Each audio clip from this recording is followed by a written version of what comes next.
Hello and welcome to this new series of tutorial that I'm starting today with C# programming. In this tutorial, we will going to be learning about C# programming constructs. We're going to be learning about C# object-oriented programming constructs and concepts, and we're going to be talking about how you can write ASP.NET using C#, and finally incorporating databases C# via ASP.NET. So in order to start this tutorial, we will going to first of all get introduced to the Visual Studio environment. You need to have your Visual Studio installed, 2010, 12, 13, 15. Any one of them will going to work for the set of items that we're going to be talking about in this tutorial.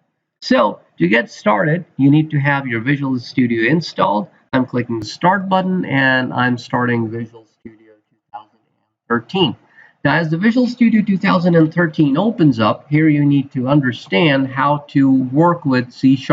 Depending on the version of Visual Studio Visual Studio, you may have to pick how you decide which language you want to use.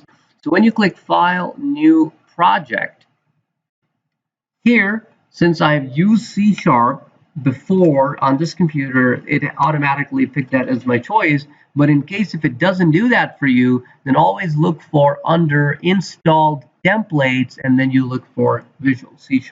In the older versions like Visual Studio 2012 or 2010, you will going to rather find an other option underneath Visual Basic. If Visual Basic is your primary language, then you will going to find an option that reads other, and under other you will be able to locate Visual C#. So when you find Visual C#, here are the different types of applications that you can develop in Visual C#, depending on your situation, depending on your project. Our main focus for this tutorial will going to be Windows Form applications, console applications, and ASP.NET web applications. Console applications we're going to be using only in the beginning to learn about C# programming constructs. Once we learn that, we're going to be moving on to Windows Form application and the ASP.NET web applications. So I'm picking console application. The name of my application is going to be Hello World. This is going to be a very simple C# program that I'm going to be creating, and I'll be showing the environment to you. So if I click OK here, it gives me a console program called program.cs. I can zoom in this environment by either changing my percents over here, or I can press and hold the control key on the keyboard and I can move my mouse wheel up or down, or I can use my arrow keys to click up or down. That also allows me to zoom in and zoom out. So there are multiple ways for me to control this environment. Anyway, to get started, let me zoom in to 161%. And as I press enter, this is like a regular text editor, but you have to follow the syntax of the C# programming language.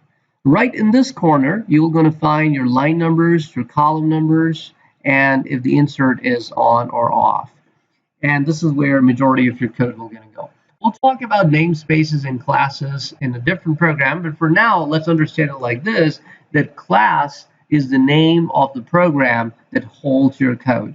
And in this program, you have to have a main method in the console environment for you to be able to run your program, because the main program registers a process or a thread with the running environment and bargains for your program in terms of memory management and process management and some of the other things.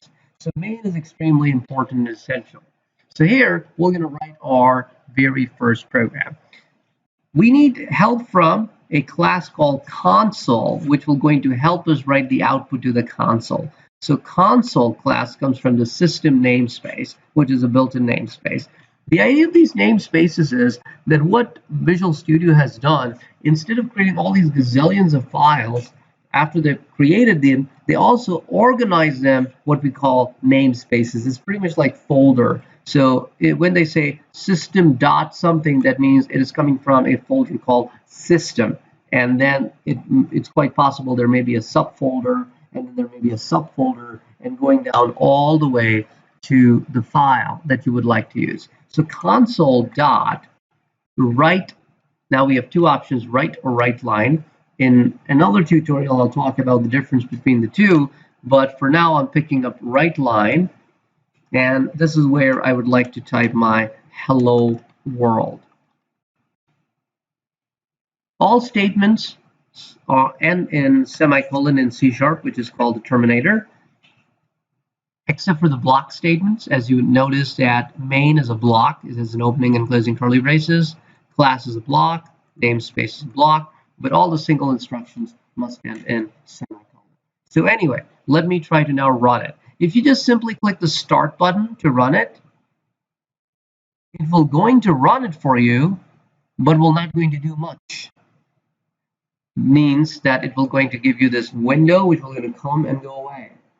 In order for you to be able to hold this window, you need to press Control F5, or the other option is for you to click on debug and then choose start without debugging. So those are a couple of options that you can exercise to do this.